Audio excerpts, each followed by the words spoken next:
till shade is gone, till water is gone, into the shadow with teeth bared, screaming defiance with the last breath, to spit in Sightblinder's eye on the last day. by my honor and the light. My life will be a dagger for Sightblinder's heart. Until the last day. To Shyle Ghul itself. This is A Dagger for Sightblinder, a podcast focused on all things Wheel of Time, with your hosts, Sarah Lucas and Adam Tricola.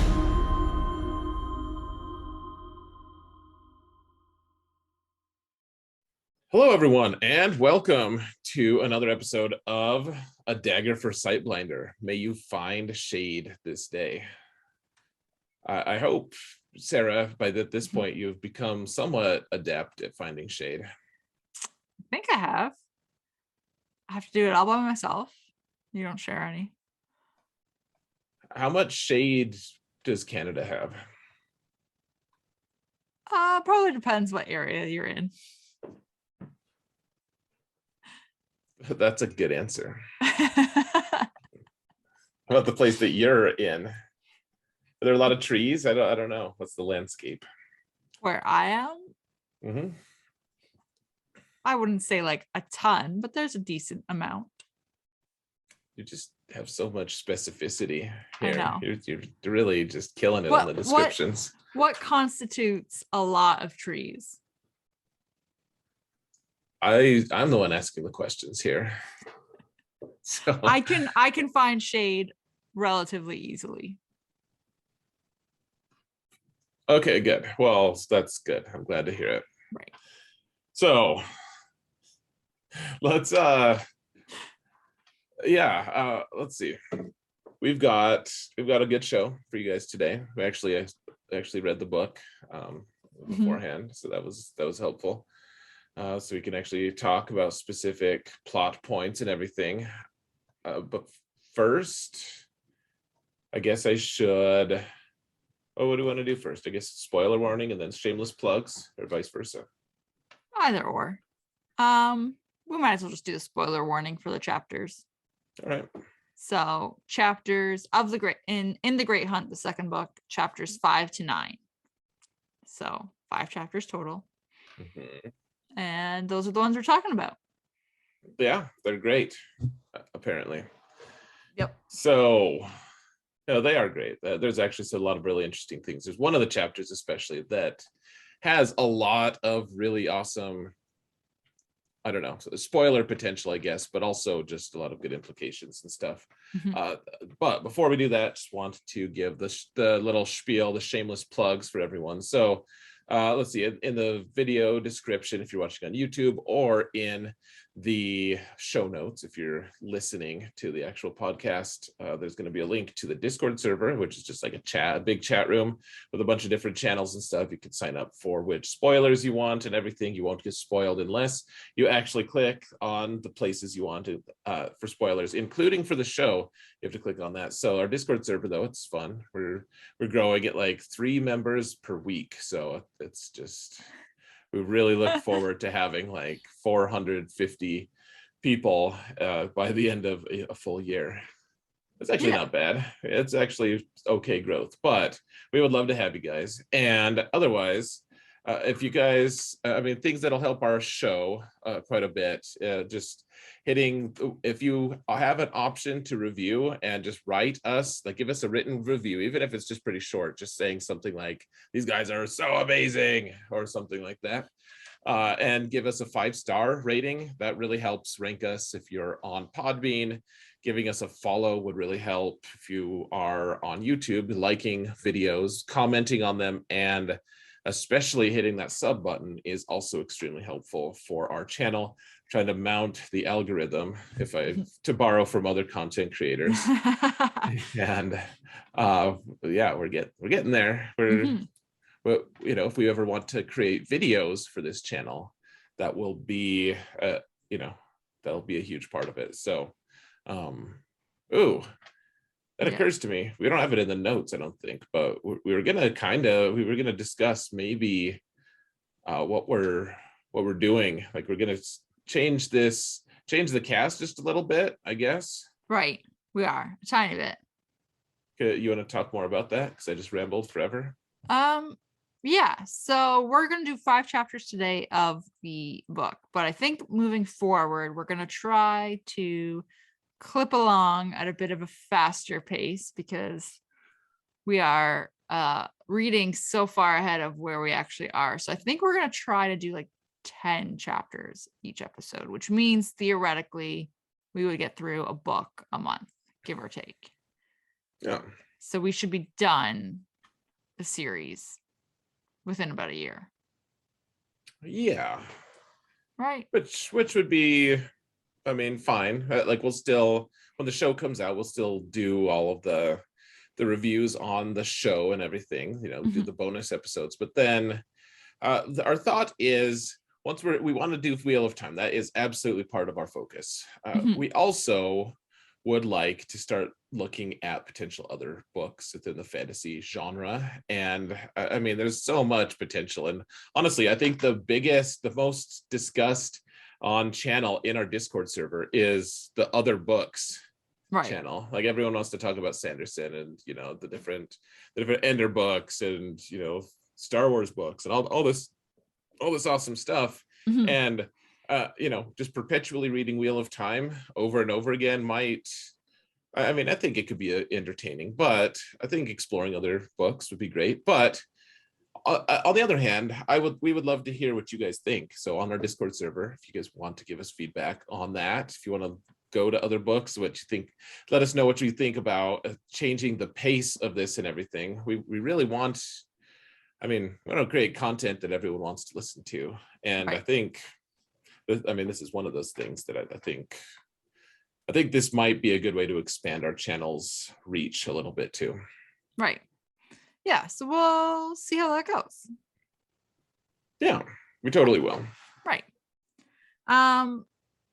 Cool. So do you want to talk about the show news? Because I actually found like a tiny bit of show news, which I thought was interesting. Yep.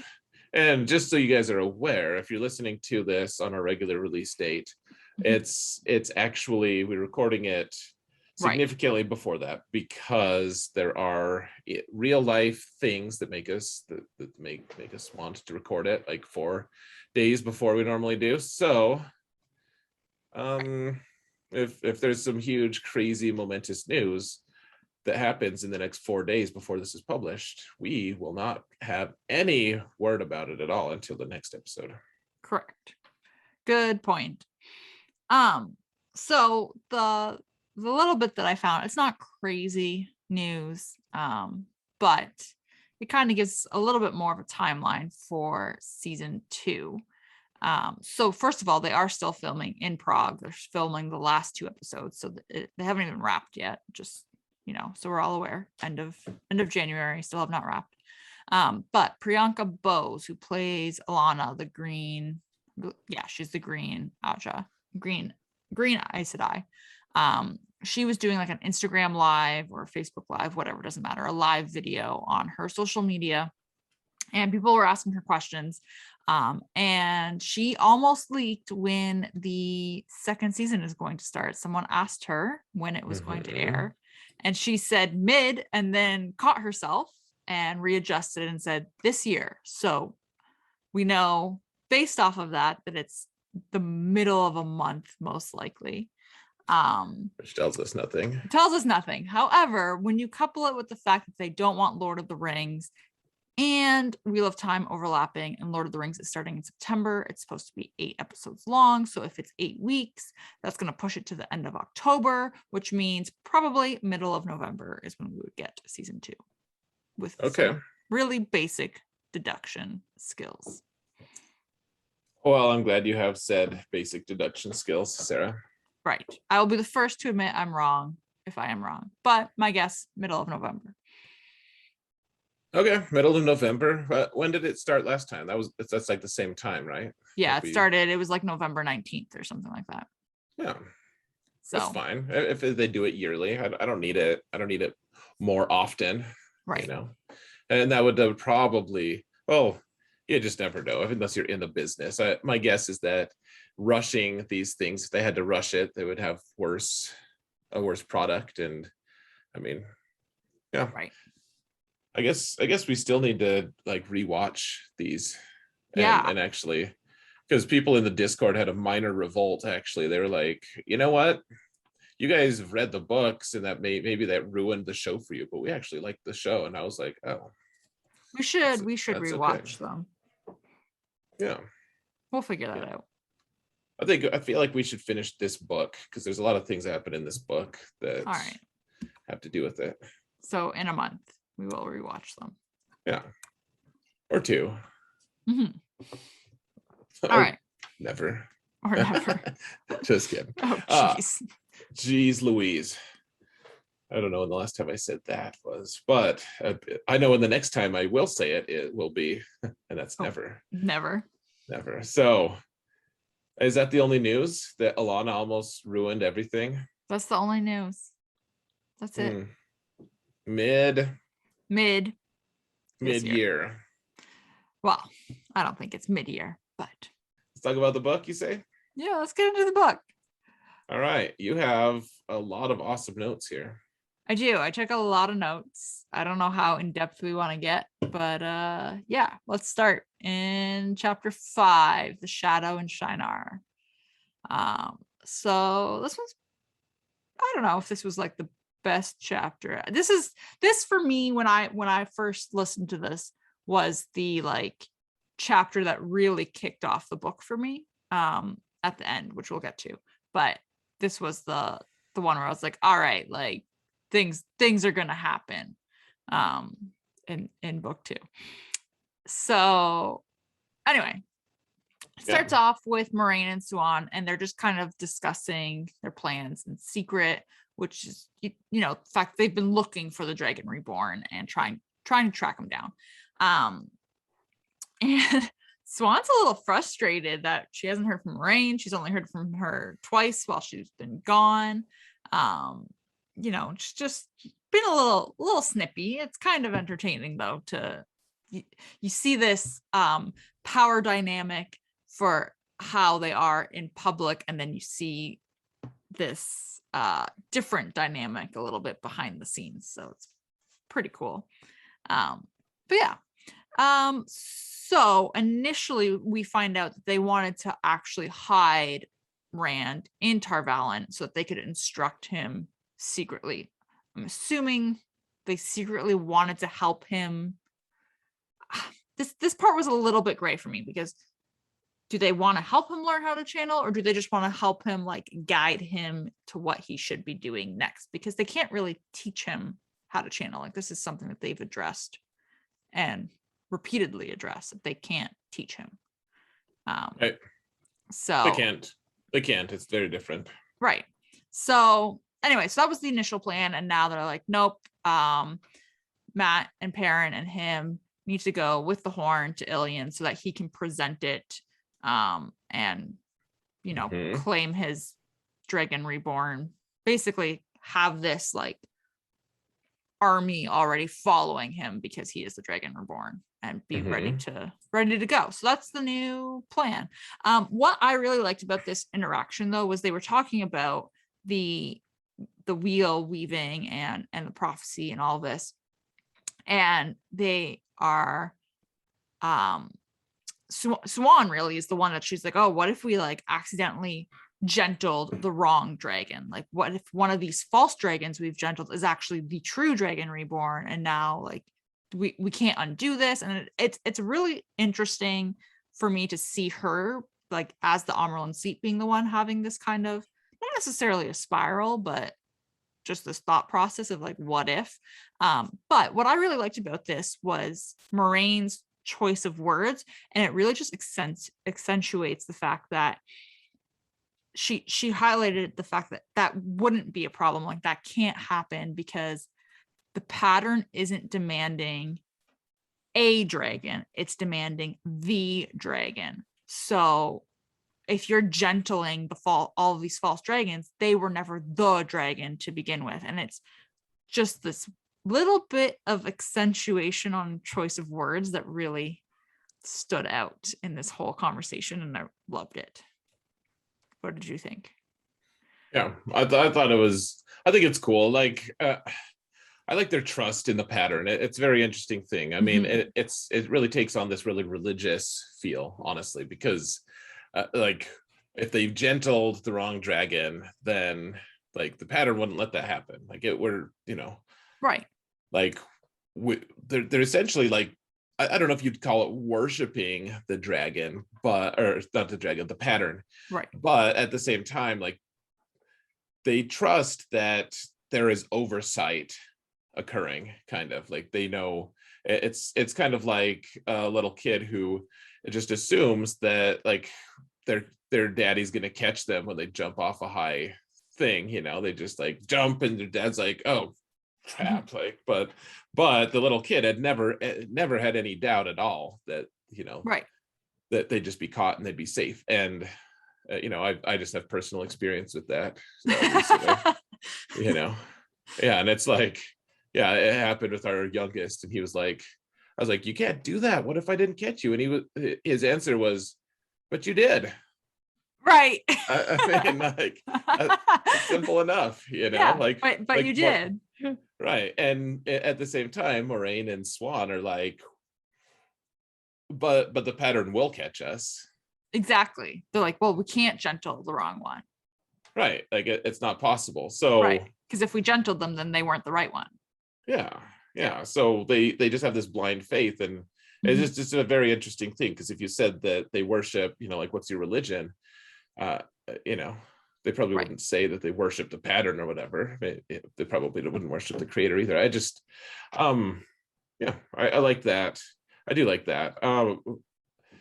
One thing I really like, I like Moraine, because she's so twisty, and so like she's so manipulative, and it's fun because Mhm. at first Swan is all mopey and petulant, and it's just like, oh my gosh, like what's going on? And so it shows the steps that Moraine kind of just goes through like to fire Swan up. And then once Swan is actually back into it, then Moraine's like, all right, I'm gonna go back into a more reserved pose, and we're gonna like actually have our discussion. It's true. So yeah, so that's basically like what they've discussed and what the new plan is going to be. Um, Yeah, so then we switch point of views mid chapter. We get a few different point of views here. I do. So now we're with the White Cloaks all of a sudden with Mhm. Bornhold, um, and they're near the Almoth Plain, but Yeah. you it's just like a really brief cutaway, and you get this kind of insight into them. And he is annoyed that he was called back. They're sending him back to Amador from Camelin, and Eamon Valda's, I think he's there as well, if I remember correctly. But he wants to follow Elaine's procession to Tarvalon. So they're keeping an eye on Elaine, which is a really interesting little thing where you can kind of see these White Cloaks uh, keeping their eye on things and wanting to follow specific people and see what's going on. And, Hmm. it's a little sneaky. Yeah, so I think there's two total White Cloaks that I Mhm. like. Well, for a little, at some point there are perhaps more, but initially there are only two. And one of them we've talked about, Gia from Bornhold, Mhm. the one that you don't necessarily like, but like it's whatever. He's the one who put Perrin and Egwene kind of to trial or whatever, to the Right. question, at least a little bit. And then, but he was civil about it a little bit, at least, etc. But then the other one I like is Pedro Nile. He's the Lord Captain Commander of the White Cloaks. And it later becomes, I don't remember if they say it in this one or not, but he's one of the great captains. Right. Like he's one of the top 5 generals in all the land. Mhm. And they live in Amador, and Mhm. he clearly has his disdain for the Amadisian king is just totally it's really apparent here. It's a lot of fun. Mhm. But it's fun to see them interact. And Pedro Nile makes some incorrect conclusions sometimes, but he always comes by them, like with like there's good reasoning behind it. It's very interesting. I don't know. I like their interaction. So this is also the part of the book that talks about boars, actually, I believe. Yeah. It's prologue. just, it's really, really brief. Like it's a very short little snippet that's there before we change point of views again. Well, so let's see. They're with Bornhold, and then Bornhold, like goes through like it for him. It's a lot of time passes, right? And he suddenly, because he finally goes to the Terabon, right? And he's sneaking around. Yes, that's right. Yeah. Yeah. So what do you think about the White Cloak chapters? Because you obviously have different, or the points of view, I should say, not the chapters. Well, okay. So another point in Bornhold's favor here is so they have to say, Pedro Nile sending them on some kind of a whole army of them, sending them to Terabon and on some quest that he doesn't even have any idea. He doesn't know what the mission is.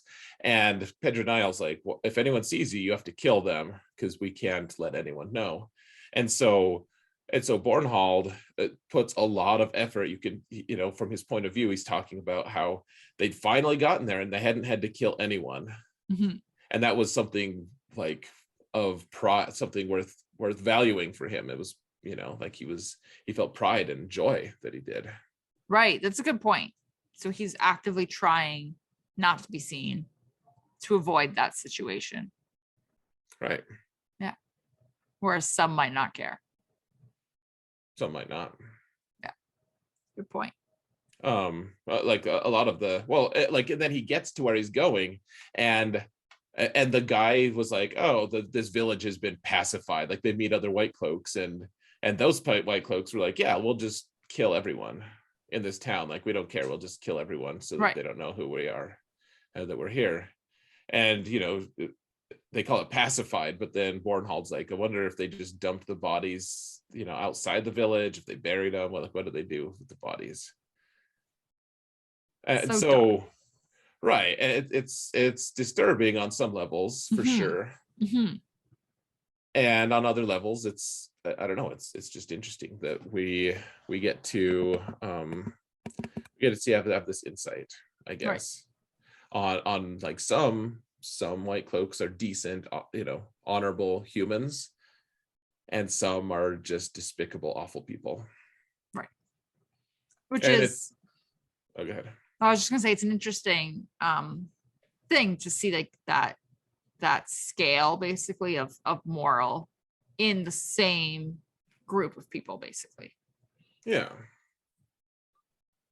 So and I don't know if it's revealed here or not, actually. So he meets up with Karadin, like Joachim Karadin or whatever.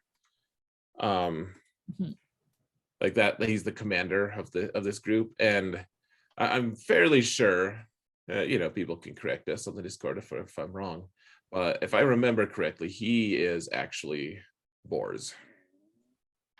He's the commander of the questioners, the group that are there, that had pacified the whole town. I'm trying to remember. I mainly focused on Bornhold and them, wanting to follow a lane. So I'm trying to remember. But yeah, that's the case. Anyways, I mean, it's they talk about it more in other books and things and stuff, but yeah, so they're on the Almouth Plain and stuff. I mean, that's basically it. They have some kind of a mission. We'll come back to the White Cloaks eventually. Yeah. So then we switch points of view again. And we're now with Leandrin. Yeah. Which is, I think this is the first chapter that we've had her point of view, I think, if I remember right. I don't think we've Yeah, had her before. Anyway, that's which true. is just interesting. But anyway, she's going to go visit Lady Amalisa. Mhm. And she gets there, and I thought this was just so interesting because Lady Amalisa is there, and there are a bunch of attendants there, and they're reading this book that I can't remember the title of it, but it's basically supposed to outline how men and women are supposed to like interact with each other. But it's funny, like Right. But it's for their amusement. right. And just Leandrin gets just so worked up over the fact that they're reading this book though, and then harshly gets rid of all of the attendants out of the rooms just so that she can talk to Lady Amalisa on her own.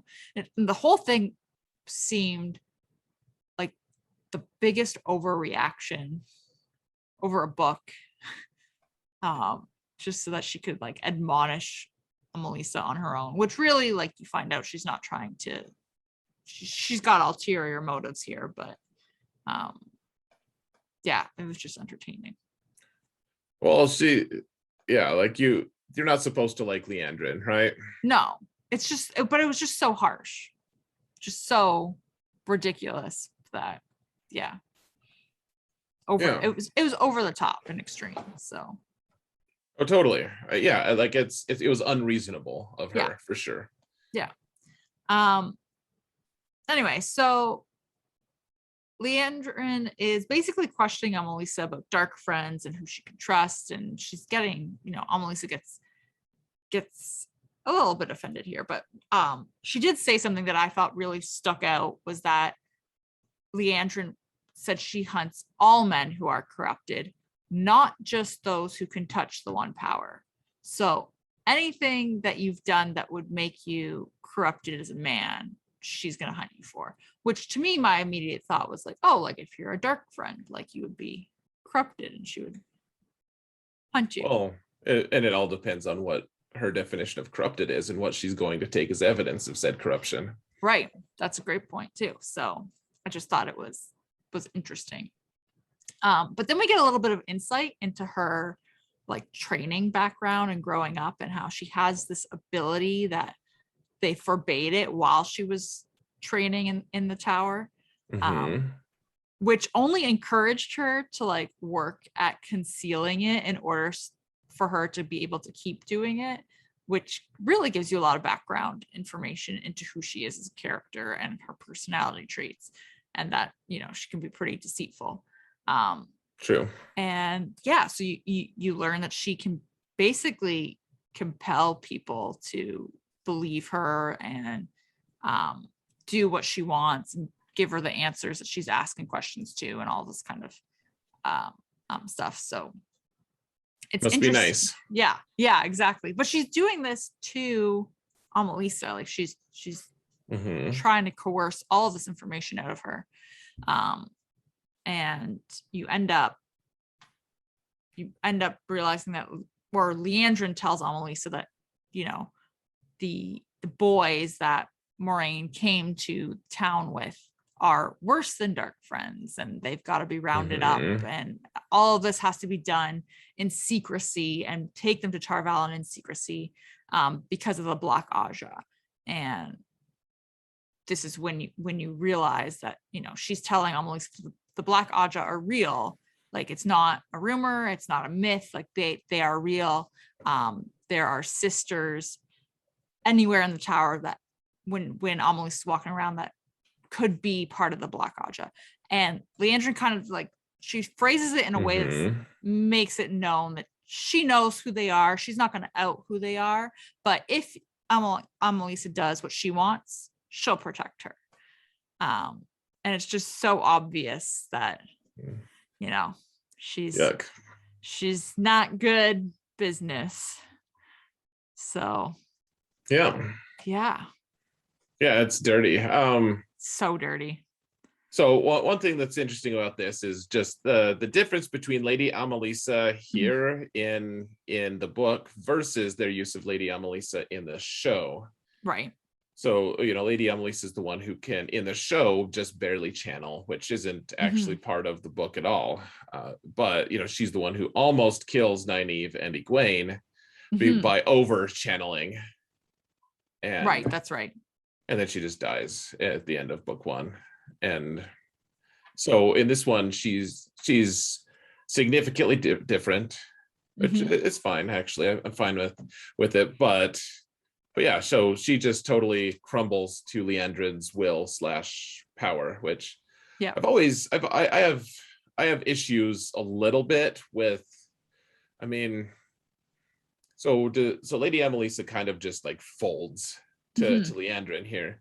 I don't necessarily love the idea that Lady Emily, like that anyone can just like totally be, I don't know, folded up by an Aes Sedai at the will of an Aes Sedai, like of someone who uses the power. Like, does Lady Emelisa have a chance to fight it or not? I've always felt, there are similar other things throughout this series that this sort of thing happens, and I don't really exactly know how I like specifically feel about this with.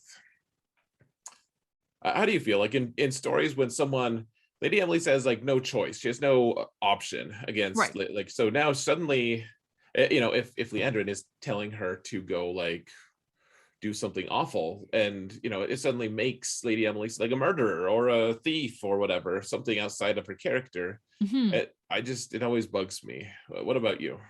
I don't know if it necessarily bugs me.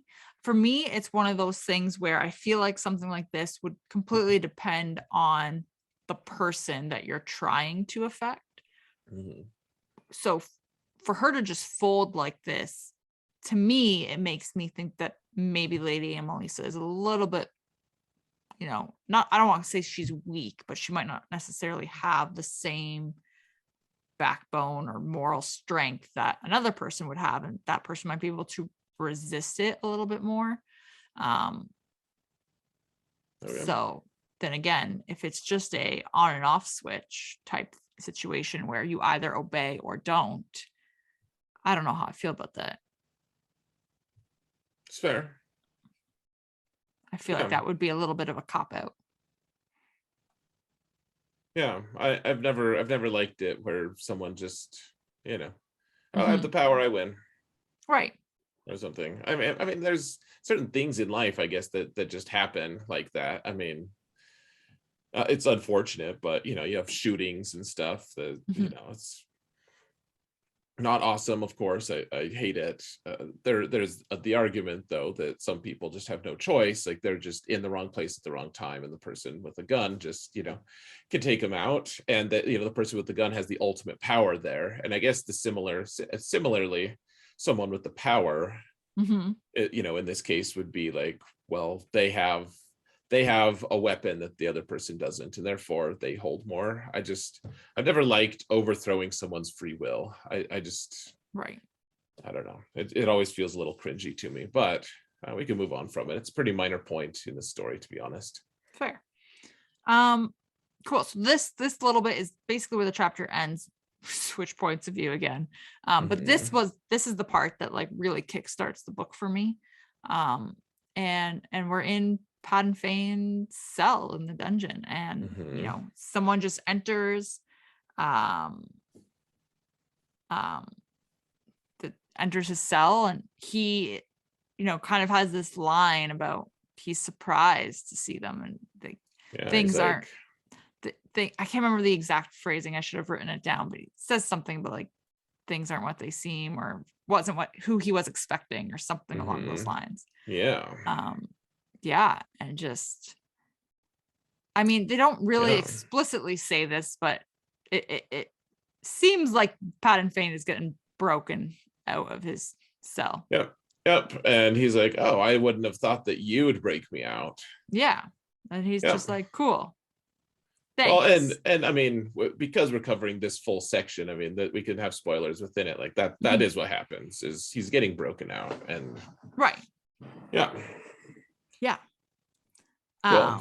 Cool. So that's how that chapter ends. Neat. Neat indeed. So we head to chapter 6, which is Dark Prophecy. Which I know you don't like these, but that starts with another dream, another one of Rand's nightmares.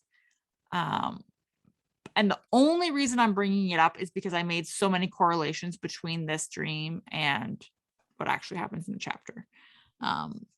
But it sounds like he's in like some kind of apartment or whatever in this dream, and it doesn't matter. The point is that Matt's there and he looks completely lifeless when he's talking to Rand in the dream. Excuse me. And he sees it like the dagger is in Matt's chest, and like he can see the ruby hilt on it. So he's obviously like the dagger is just in him. And Perrin's there, and he's got blood running out of his eye sockets. And it's very obvious both of them are just dead, basically. And then Balsamon and Thane both speak together at the same time to Rand as one, saying that the battle is never done to him. Right. So he jerks awake, and he's in the apartments because Egwene hid him last time in her apartment. But she's not there. He's just hanging out with Nynaeve, and she's knitting. She's knitting. Cool. It is cool. So anyway, she explains to him that Egwene went to go visit Pat and Fane with either Matt or Perrin if she found them, like one of them. And he's not thrilled about this news because Pat and Fane is dangerous.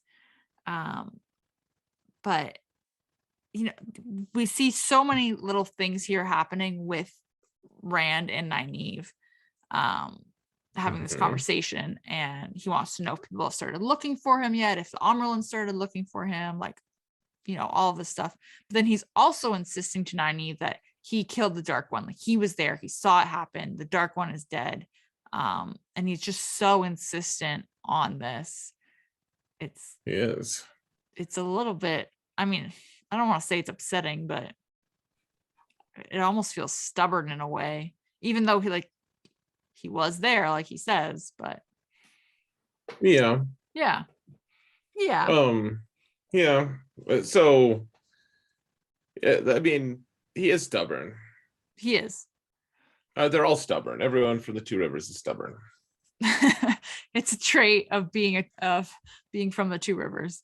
And they all accuse each other of being stubborn. Mm-hmm. It's like, okay, well, you too. Yeah, awesome. It's just pretty silly, but at the same time, I mean, he summons, or he says Shaitan. He says the Dark One's name. It's the he who shall not be named, and it is. And then he feels like the Dark One's like grabbing him, kind of, or touching him, and I don't know. It's a very interesting thing. Like, instead of Harry Potter was written after this, so but it's like back in Harry Potter, they speak that they show that Harry's like, he's the only brave enough to say Voldemort out loud. Everyone else is afraid to say his name, but there's never any reason not to say his name. In this, it shows a tangible reason for people not to say his name. Like, that's actually a thing. Well, it's funny that you say that, because later on in Harry Potter, there does become a tangible reason not to say his name. Because eventually what ends up happening is they're trying to find Harry in the last book, and they know that he is the only one that will say his name, so they actually curse it. And now if Harry says it, the Voldemort's followers are able to track his location and find out where he is. Oh, okay. So there's a effect. It happens obviously considerably down the line in the story, but there is a tangible effect as well. Okay. I bet you would be Hufflepuff if you had to be a house. Rude. So rude. Oh man. Anyway, though, back to the chapter. So Rand and Nynaeve are having this whole conversation. It doesn't really matter.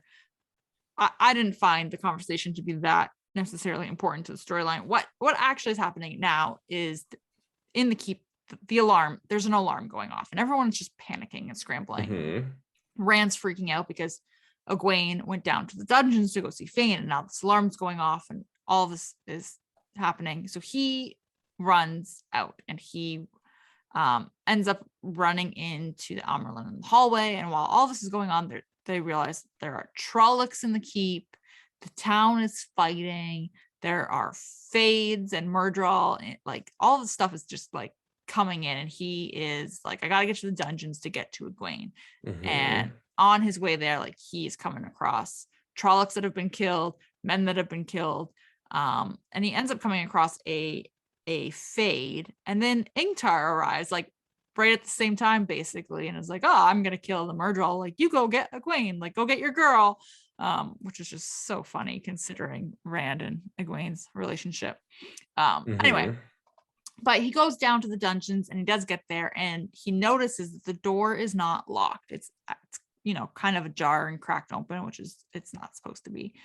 And he gets in there. The guards are dead, and like not only are they dead, they've been horrifically dismembered. Like you can't even tell where their bodies are in terms of the room.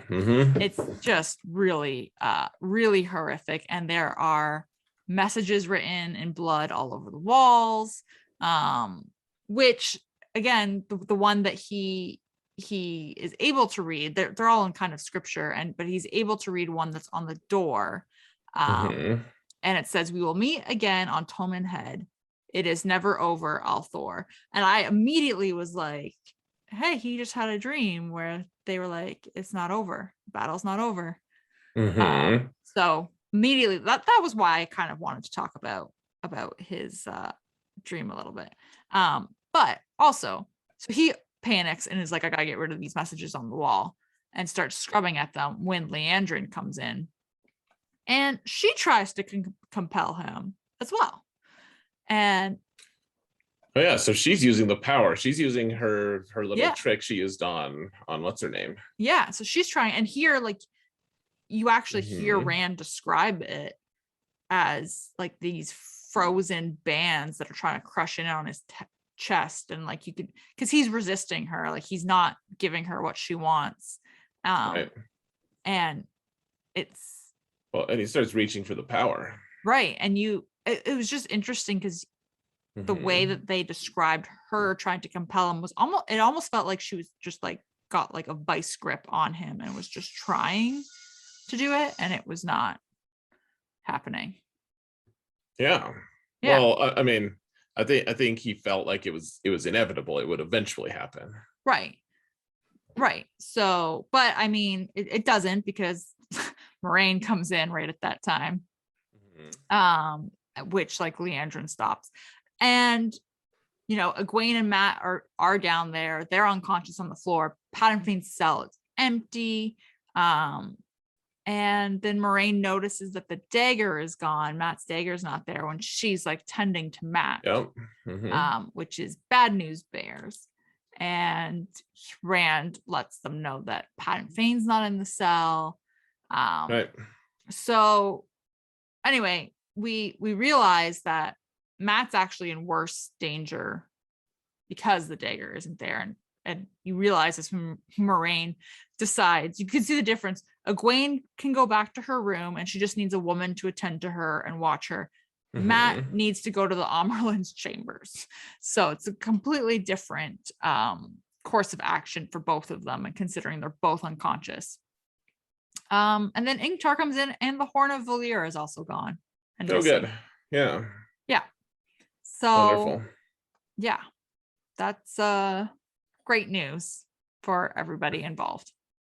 I think the most interesting part of this section actually is when Moraine comes down, and right in the middle of Liandrin, using her power on Rand, and Mhm. she's like, "What's going on here?" And like she doesn't know, but at some point, like she does know that Leandrin's channeling at least, Right. and it's just a very interesting thing. Like they both have the power held, and it's a very tense moment, and a huge part of me, I just wanted to be like, yeah, like smite her, Moraine, get her, take her out, and it didn't happen, It didn't. unfortunately. I just wanted Leandrin to get smitten, smote. She done Smoked get down. you done got smote, Yeah. but didn't happen. But it was, yeah, that part was really interesting, and everyone's has something to hide here though, because Leandrin's Mhm. afraid of, she doesn't want Moraine to know what exactly she was doing, and Rand doesn't want them to know what was on the wall.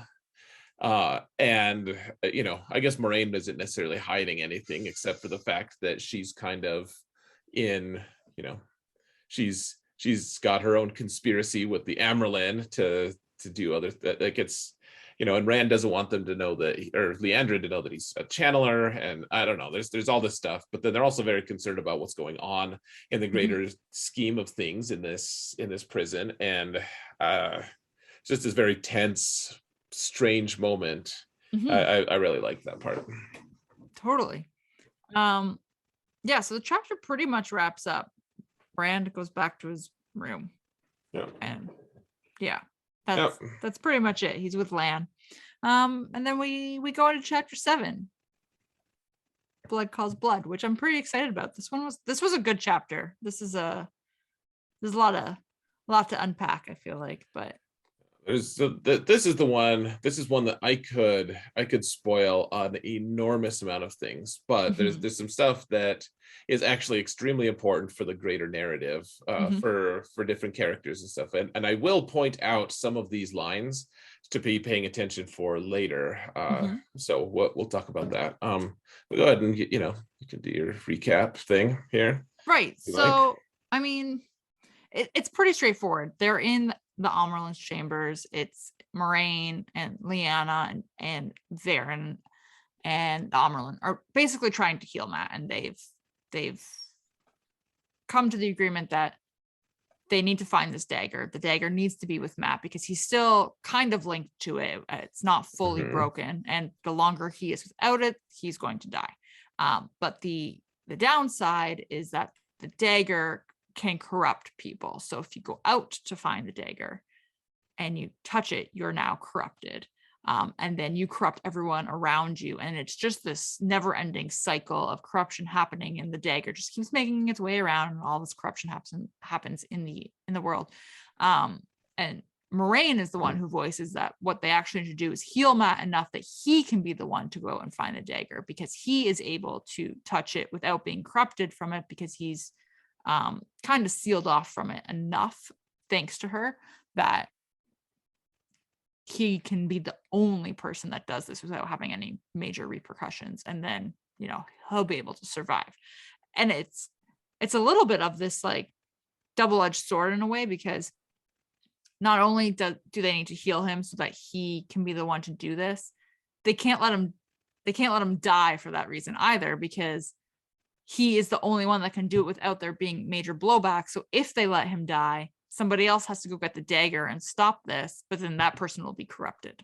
So you, Right. you need Matt. Like they basically have to use Matt. Anyway, so the real important thing here that I know you're dying to get into is that Varen was able to translate a lot of the scripture that was written in blood on the wall in the dungeon before it was, washed clean, or whatever you want to call it. And she says that it does read kind of like a prophecy and a little bit like poetry. So Hmm. I know there's one chunk. I don't know if you want to get into the chunk that you want to talk about, but Well, so she's got all this analysis. She's mhm, talking about, there's the daughter of the night. She walks again. And she makes all these conclusions and stuff. And a lot of this stuff is more immediate. And really, like there's this part that you don't ever need it in order to fully, or in order to enjoy this. in order to enjoy it. It's not absolutely necessary, but there is, there's this part of it. It's the third stanza, I guess, where it says, Luke came to the mountains of doom. Esam waited in the high passes. The hunt is now begun. The shadow's hounds now course and kill. One did live, one did die, but both are. The time of change has come. And then it goes into the refrain. So if you're going to take out the part about the hunt is now begun, the shadow's hounds now course to kill, like that doesn't matter as much. Though it actually makes sense in the greater context of this as well. But this is talking about Luke came to the mountains of doom. Esam waited in the high passes. One did live and one did die, but both are. So these two people are essentially being combined into one somehow. Like they have one body, and this will come into play in a big way in book 4. Interesting. Like it's been referenced a tiny bit in book 1 as well. I don't remember if it's in 3 at all, but in book 4, like you blink and you miss it. But this is one of those things that it's like Robert Jordan had it planned from a long ways away, and it's still relevant all the way to the final book. I'll just say that, like it's this thing that you don't really understand what or who they are, but it gives greater context to who, like what this person is once you see them. So it's worth a look, worth a Luke when you get to it in book 4. So okay. I'll keep it in mind. And book 4 is my favorite book. So, it's not my favorite number, but it is my favorite book. Rude. Yeah, so she reads this off, and she's, she basically says she doesn't know if it's prophecy. She doesn't know if it's a taunt. But she does guess that one of the 3 boys is the Dragon Reborn, and that, he hasn't been gentled yet. And she notices this, and, they have this whole conversation about everything that Baron knows, essentially. And then we go over to Perrin. He's in the infirmary with Matt afterwards. And he's kind of remembering the night before, so to speak, when the alarm was going off and what he was doing. And he was out in the gardens, and he felt like he was being watched by the Aes Sedai and all this. And you realize when Matt wakes up shortly after this, and he doesn't remember anything other than Egwene wanting him to go see Pat and Fane. And Perrin can hear footsteps coming, like he's just acutely aware of them. So, and it's Lyanna coming in, and I love this. It's just so great. She notices that his eyes are this golden yellow. And she kind of like hits on him as she's coming in, which is just hilarious because Perrin is so awkward. He's so awkward and uncomfortable. And, Lyanna just kind of makes this comment about Perrin is making her wish that she was a green. And it's just the funniest phrasing I found anyway. But he ends up leaving, and he goes back to his room where Rand is. Rand hasn't slept, and they are clearly arguing, Perrin and Rand. Perrin's pissed. Rand was a dick the day before, 2 days before, whenever it was. And he's trying to apologize, and Perrin's not really having it. And, he just lets him know Matt's okay and storms out of there. And he just doesn't want to talk to, he doesn't want to talk to Rand. And Rand, he admits that he feels a little bit better knowing that Matt is okay, and he feels better about leaving them, basically. Right. But the chapter ends, and it ends with Lan coming in and telling Rand that he's gotta change his clothes because the Amerlin wants to see him, and he can't go dressed like that. He looks like a haystack. Right. Which is just fantastic. I really like that word, like calling someone, instead of telling someone they look like a haystack. Yeah, it's great. It's fantastic. Yeah. So I don't know, that I just get annoyed when like Rand Rand makes a mistake, and Mhm. Perrin's like, you know what? Like, screw you. Like, I'm not going to forgive you. Why would I They're forgive? stubborn. Right. I know. It bugs the heck out of me. I guess I don't tend. I could be stubborn about certain things. I guess I just, you know, Mhm. it's good that he's consistent. Like they basically say, like, in the Two Rivers, people are stubborn, and so they're being consistent with the character type. But it still just always bugs me when, like, all Rand did was say a few words that were a little hurtful, Mhm. and Perrin's like, at first he thinks about forgiving him, and then he says, "Well, screw that. I'm not. Why would I forgive you?" Right. It just kind of bugs me. Right.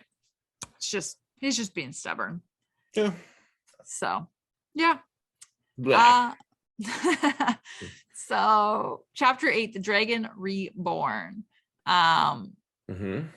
Yeah, so Rand's going to see the Amaranth. He's walking through the keep, and right away he's I thought this was, I mean, this completely makes sense that he's thinking this. He's assuming he's going to be gentle, like that this is when it's happening, like it's Mm-hmm. all over.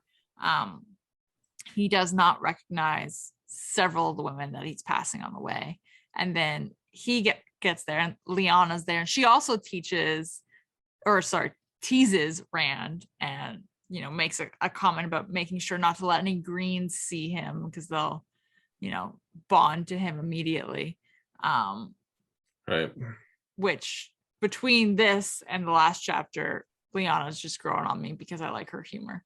But Leandrin? no, Lyanna. Oh, okay. Not Leandrin. Lyanna's making these jokes. Oh yeah, I really like Lyanna. She's Yeah. great, Yeah. actually. She's just making all these comments, and it's Mm-hmm. fantastic. But anyway, so Rand gets in there, and the Amyrlin basically says to him, like, okay, so Matt, Perrin, and Ingtar are gonna go look for the horn, and you can go with them if you want. Myself, Moraine, and Egwene, and Nynaeve are gonna go to Tar Valon, so we're not gonna be here. So if you don't go with them to look for the horn, you can chill here, but you're gonna be by yourself. And she lets him know he doesn't need to pick right away, but like, have your pick. What do you want to do? Do you want to stay here alone? Do you want to go with them and look for the horn? And you can tell, like, Rand is just confused because he's clearly thinking he was going to be gentled, but he does choose to go with Ingtar. But he Well, hold on. So you kind of glossed over a part at the start where Lan, like, tutors Rand on how to, like, mess with the Amyrlin a little bit. Right. Sorry. Yes, you're right. I completely missed that. I really like that part because you see another instance of Lan feeling kind of, in a way, parental Mhm. toward Rand, of like he wants to help Rand out, even though one of his Aes Sedai, like his Aes Sedai, is one of the people on the Amyrlin side. He's like, you know what? I'm gonna show you, like, all you've got to do. They're gonna say this, you need to respond this way. They're gonna say this, you respond this way, and this is gonna protect you in a lot of ways. Like, this is going to, like, put them on their guard a little bit, and it's not probably gonna be enough, but you're gonna go in and you're gonna be able to fight a little bit. You're not just gonna get swept up into whatever shenanigans the Aes Sedai have planned for you. Right. Yes. So he does say all that, and then the Amyrlin gives him all of these choices. Yeah. And it's funny because it's almost like she did this as a little bit of a bait for him at first, because then immediately afterwards she's like, oh, and by the way, I know you can channel, like, right. And it's completely different now in this moment because she's confirmed it, right? Like, Rand's only been speculative that she knows, and now Rand knows that she knows. And he, in this moment, just throws everything out that Lan told him, because he panics and is like, I'm never going to do it again. It was totally an accident. I didn't want to do it. I don't want to do it. And he just starts spewing out all of this information. Yeah. Which, I mean, it's it's a little bit of that fight or flight instinct, I think. And he's just like, please don't gentle me. Like that's Oh, the bottom please, goal. please. Please Yeah. don't gentle me. Mhm. But what I thought was a good factor was how the Amerlin kind of just reacted to this. And she was like, well, you're going to continue to channel, even though you're saying all these things, because you can't help it. Like, Mhm. and you need to learn how to do it so that it doesn't kill you. Right. So, and in order to learn how to do it, you're going to have to keep doing it. So it's like this vicious circle. And again, Moraine is explaining to him that they can't teach him. Like it's, and she uses this really great line about how like a bird can't teach a fish how to fly and a fish can't teach a bird how to swim. So, Mhm. which is exactly why they will not do it. And then the Amerlin explains like she's not going to gentle him. She knows he can channel. He needs to figure it out. But she's not going to do it because he is the Dragon Reborn. And this is where he kind of gets a little bit more of that stubborn streak, I think. And he's, lashing out. I don't want to say lashing out, but he's making it known that he does not want to be a puppet to them. He doesn't want to be used by them. And he's not going to be on their leash and all of this stuff. Right. But we do hear Moraine ends up telling the story of how Rand was born, his birth, and like how he got to be, Tam's son, quote unquote, and go to the Two Rivers. But he still doubts it after hearing all of this, after hearing about the Aiel and everything. He still doubts the story and wants to know why the Amerlin is, letting him leave and do as he wills. And he, again, this goes back to what you said too, like they are just trusting that he needs to do this. They're just trusting that he needs to have the free will to do what he pleases in order to let the pattern weave the way it's going to. All right. So one of the interesting things throughout this series is the different people who have different approaches on how they should manage the Dragon Reborn. Like, Right. Once it's been kind of like widely, acknowledged that someone is the Dragon Reborn, then because like some people are like, well, we need to just let him do his thing. Like this, we're going to trust the pattern. The pattern will guide him. And other people are like, well, he's just this farm boy. He has no experience. Like, why should we just blindly trust that the pattern, some weird, wheel thing in the background of everything? Like should we just trust that to our fates, or should we actually take an active hand and actually oppose him or try to manipulate him and control him? Or should we oppose him entirely and try to wipe him out because of certain other elements? I just it's a very interesting thing because the thing that Robert Jordan does really well in all of this is he represents a lot of different viewpoints that are more or less reasonable depending on the life experience that the different people have and their dispositions, etc. It's not just like all the good guys agree on this, all the bad guys agree on this. It's like he does actually put some okay shades of gray here and there in terms of the perspective and how they want to handle things. So in this case, I like that Moraine, I mean, as a man who, you think like, oh, well, what if I had the Rand situation? This is a pretty lenient thing of like, they're letting him, they're acknowledging, hey, like, I know you can channel, but you can, you've got to make some choices here and you can do your thing. And, this is a very, like, I don't know, Rand friendly thing for them, instead of them just bludgeoning him into submission and doing what they want. Right. They're just letting him do his thing. Exactly that. Yeah, I like that. Yeah. No, I like to do what I want too. So I think it just works in this scenario where they know that if they were to bludgeon him or grip too tightly, he's gonna bolt. Yeah. So they know in this scenario not to do that. Yeah, so we end up leaving though from here, and point of view changes, and we're in Nynaeve's point of view. and she can feel that there's this storm coming. And it's interesting because she can feel that there's a storm coming, but she knows that it's not a storm. And immediately she's like, well, what could be a storm that is also not a storm? And immediately is like, oh, Rand is a storm that isn't a storm. It just connects this dot. So she ends up trying to catch him in the hallway, and she doesn't, and she finds Lan instead. And this is pretty much the first time they've had that we've seen one-on-one interaction since that night I think it was in the Blight. Yeah. So yeah, they have this, Nynaeve is very like standoffish to him of sorts, and she's trying to like nitpick all these different things that like she doesn't like about him, just to try to, typical make herself feel better. And it's not working very well. But Lan ends up giving her his signet ring, like his right.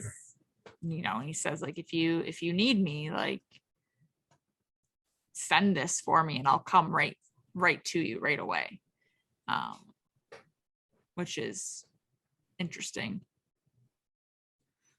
Lan's softening a little bit. Well, one of the really interesting things about a lot of the thing, like the way this is all written, it's not just with Lan, but it always, like, so a character will do something and then Robert Jordan will call it back to saying like, and this is very abnormal for this character, even though we've in a lot of ways, like we see Lan and his little like chinks in his armor like show up every chapter so far up to this point. At least like you keep seeing these little things, and so it's like he has all these little chinks in his armor, but Robert Jordan keeps saying like, oh, but this is very abnormal, this is very abnormal, this is like the cracks in his in his self, in his outer and so I don't know, it's just a very interesting craft thing where you see him not only like Robert Jordan can portray him as strong by saying, by contrasting like what, oh, well, here's an instance of his weakness, and but that's not normal. Normally he's strong, and so he doesn't necessarily have to show the strength very often. I don't know, it's a very interesting thing where we see him strong. I just, for how often Lan's composure cracks, right, sometimes I'm just like, so this isn't just normal for him, right? Because we see it happening, especially with Nynaeve. So yeah. But he ends up leaving. He calls her his Mashiera. Yeah. And Moraine ends up being in the hallway afterwards, and she kind of has this coy remark about not hearing anything she shouldn't have heard. Right. Which, I mean, take that whatever face value you want to take it. But then the chapter ends with basically Egwene and Rand talking. She's packing to go to Tar Valon, wants to know what the Amaryllis wanted with Rand, and has all of these questions. And typical fashion, she ends up getting irritated with Rand because she realizes that people are referring to him as Lord Rand, and she's like, Lord Rand is scoffing at this, and basically saying Rand's getting too big for his britches. And he ends up being outside the women's apartment, and he's throwing this fit that he wants to see her because he's convinced they're not going to see each other anymore. Like, he's going to take off, she's going to go to Tar Valon, she's going to become an Aes Sedai, and he's not going to be a puppet for the Aes Sedai. So he's not going to see her, and he has these parting words of wisdom, as don't choose the red Aja. Right. Yeah, which is just like this selfish thing, actually. It is a selfish thing. So it's an interesting interaction with them, I think, because I think like this is probably one of the first times you've seen both of them acknowledge the fact that they do care for each other, even though they don't act like they care for each other. Right. Yeah. it's like, okay, well, just because you say it doesn't mean you actually live it. Right. Yeah. Right. Okay, great. That's cool. That's pretty neat. Yeah, but there is this moment of, I don't know, like it feels a little more like a relationship finally. Yeah, like, which is hilarious that it's taken this long to get there, but that's where we are. Yeah, I do like the way this shows their relationship, because they show them hurting each other and being awful to each other in some ways, but it feels so much more real, It does. like, well, she breaks up with him a few times. Like, she's like, I don't want you, I don't want you, I don't want you. But at the same time, she's also like, I want you, I want, like, but it feels very human. In this one, it's like, I don't know. I guess they're awkward teenagers. I mean, I had my share of awkward moments too in relationships when I was a teenager of, you can't express what you're feeling, or Right. you express it in a really weird way that is kind of off-putting or something. And that's all of the people I was in relationships with, that's what they did, not me, of course. But Right, of course. clearly, but like, in some ways you can kind of understand that they're, you're like, okay, they're kind of, but at the same time, I don't think any of my relationships, no matter how awkward they were at any time, at any point, were nearly as wooden and strange as they are in book one, at least. Yeah, exactly. That's exactly what it is. It's very wooden and weird. Yeah, So, yeah, it's like, oh, they care about each other. I guess I believe you. exactly. So, I mean, we see a little bit more here, and then the chapter ends. Yay. So, chapter 9, leave takings, which there isn't anything, I didn't think there was anything super, super crazy in here. Brand, they're all getting ready to leave. They're all going on the hunt for the horn. So he heads to the outer gate to prepare to leave. He recognizes a couple of the guys there, doesn't matter, but then he's surprised that he sees Loyal ride up to him, and Loyal still wants to go with them. He still wants to go with Taviran. And they have this kind of like conversation, and Rand quasi apologizes to him, and it's Loyal, and he's loyal, so he listens to him and doesn't give him the cold shoulder, unlike Matt and Perrin, who ride up, take a glance at Rand, and then ride away from him and don't even give him the time of day. So they're both quite pissed. Of course. But Lan ends up teaching him another lesson here. So he comes up to Rand and he teaches him the final lesson, he says, is sheathing the sword, which Rand is like, you've been telling me how to use a sword for weeks now, and you're going to tell me how to sheath it? Like, this does not make any sense whatsoever. But it's honestly interesting, because he's basically like, you're going to know when the time is right where you're just going to let the sword go into your body. And I was like, that does not sound like a good time. Right. Yeah. No, it doesn't. Yeah, but once again, like, this feels very movie like, actually, of oh, at some point you're gonna need this, and at that point you're like, at what point does this character use this? Right. The teacher bestows ancient wisdom that you're gonna have to sacrifice yourself for the greater good. Right. And it's said in with, it's not just said in passing, it's said with specific intent, and you're like, oh, this is going to happen at some point, or at least you're going to try to do it at some point. It doesn't mean it's going to happen, but the fact that Lan was so intentional about it, it's just interesting to me. It is.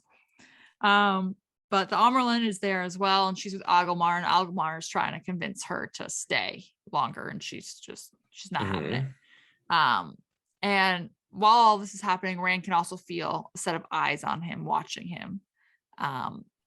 And then there's an arrow that flies right past him, and it grazes the arm of the Amerlin.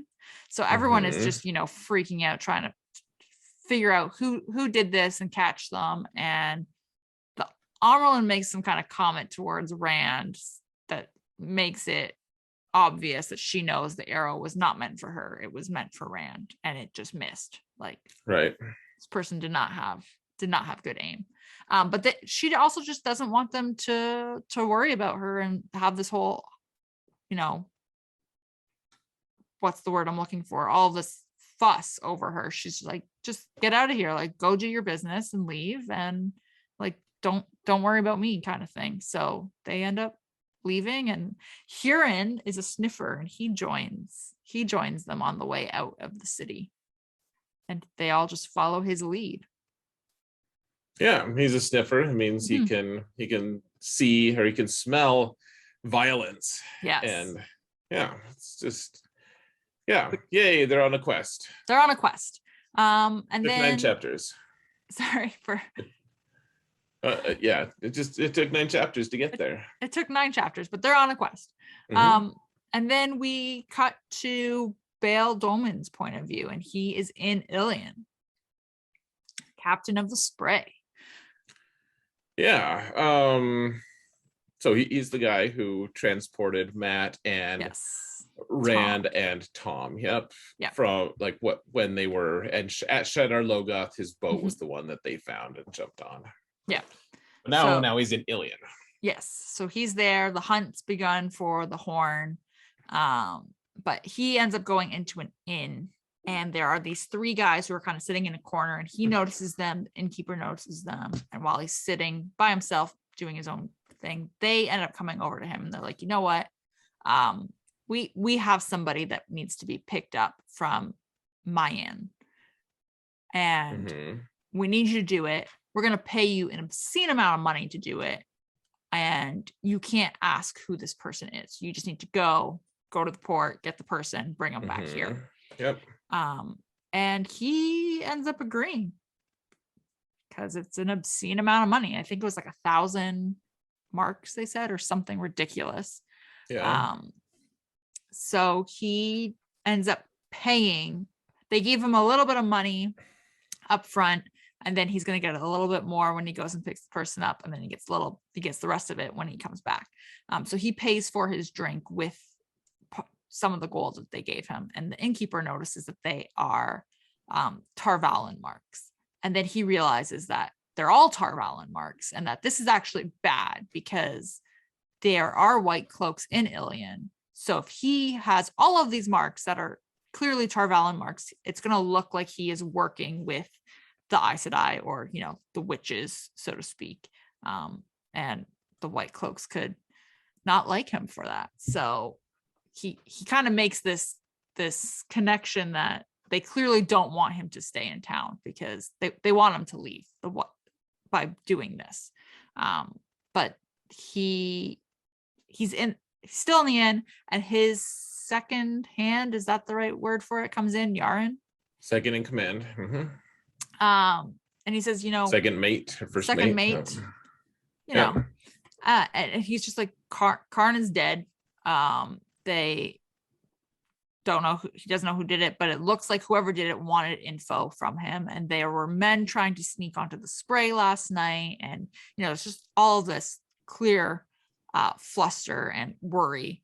And that Doman makes the call. He's like, that's it, we're leaving now. Like, screw waiting for morning, we're going now. Tell everyone, as soon as the boat is ready to leave, we're leaving. If you're not on the boat, tough, you're staying behind then. Yep. Goodbye. And so yeah, they all get on the boat, and he ends up telling Yaren to head towards the Arth Ocean. The Arth Ocean, yep. Away from Mayan, which is where he was paid to go. So he's not going the direction that he is supposed to go. Right. Yeah. And then I believe it ends with him in his chambers or whatever aboard on the boat, and he ends up finding a piece of a seal, I believe, and it's marked with an ancient Aes Sedai symbol, I want to say. Oh yeah, he just has it as part of his collection. Yeah, he's just going through his things, and he has that, and then that's it. Chapter 9 is done. Yeah. So I like the Bail Doman part, actually. It's just an interesting thing. Like, he's just getting set up, and it's all elaborate and stuff. Well, because he opens the letter, right? Mm-hmm. Yeah, He and does, yes. it's like, yeah, just go, whoever this is, whoever is bearing this, he's a dark friend, like go ahead and kill him or whatever. And yeah, I thought it was funny. I was like, wow, we made a nice little profit there. Just like take the money out of those people's hands and then peace out.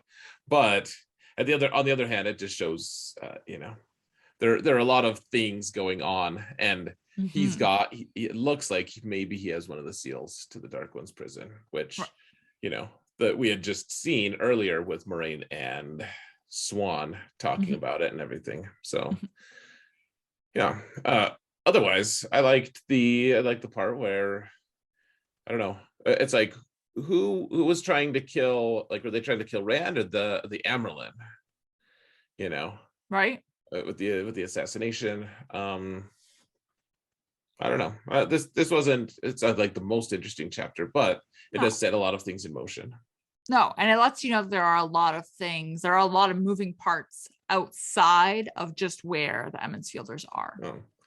So one thing about this whole section, as the section as a whole, that I like, actually, that I'll point out, is that you can just see.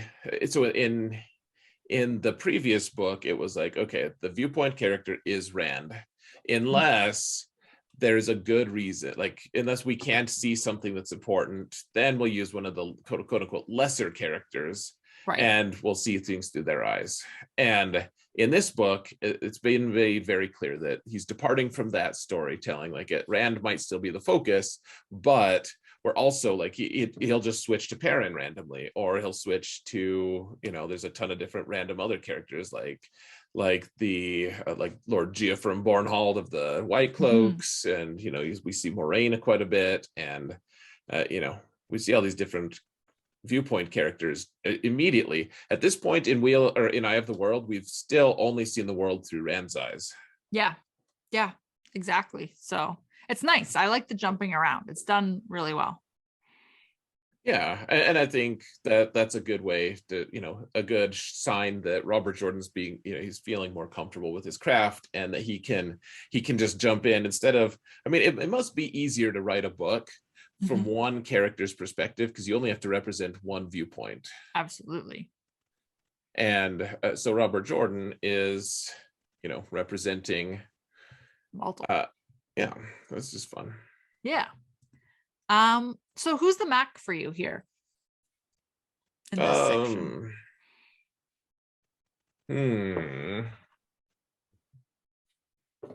Someone is. Someone is the Mac. I don't think it's Rand this time. No.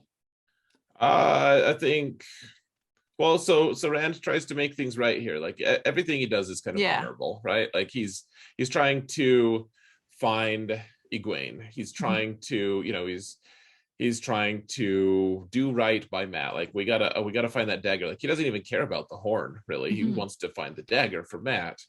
And honestly, I think that the most annoying character in this section is probably either Matt or Perrin. Yeah, they're really stubborn in this section. Yeah, I mean, yeah, they just. Egwene is pretty stubborn as well, but she's not doing anything that's really outside of her character, I don't think. No, I mean, none of them are like super outside their character. I do think we could almost, like, I don't think we should, but I mean, Leandrin is obnoxious as hell the whole time, but she's kind of just framed as a bad guy, so we're not supposed to think she's unannoying. So yeah, I think that, I mean, we see Matt and Perrin, just for their, well, because Loyal just accepts his apology, right? I mean, he apologizes to Loyal, and Loyal's like, oh, okay, I know you humans are freaking weirdos, right? He does some kind of fun, just like backhanded, oh yeah, humans are stupid, yeah, sure, I'll forgive you because you're stupid. But it's, that's Loyal, and he does it in a very endearing manner. So he does. Yeah, I guess, I don't know, if I had to choose one, maybe it would be Perrin, or Matt. Matt is just like, every time he sees Rand, he's a total dick back to him. He refuses to think, but now I'm kind of blending in. Like, I think that there's more instances of Matt being a dick later. So if you had to choose, which one would you choose? I feel like I would choose Perrin, only because we've seen Matt be a dick already, and I feel like it's more in character for Matt to be a little bit of a dick than Perrin. Sure, that's fair. Yeah, yeah. I just get annoyed by all of them. Okay, Perrin. Perrin is the Mac. Perrin it is. All right. Any final thoughts before we wrap? I think so. We can't go into this level of depth in the next section. We'll have to talk about the format and everything, but so we're going to do chapters 10 through 19, which is 10 total chapters, and it's a significant chunk of the book, so we're gonna have to miss certain plot points, and so I think that the awesome part is this opens the opportunity for us to maybe discuss the book more on the Discord server as other people are reading along with us. Right. Yeah. So we'll hit the main plot points, what the most important stuff is. Yeah. And then just hit us up on Discord. Yeah. Get our thoughts, because I have thoughts. Yeah. You often do. I often have thoughts. All right. Well, if that's everything, then cool. So thanks for hanging for an hour. It was fun. Yeah. Thank you, everybody, for listening and or watching. May you always find water and shade.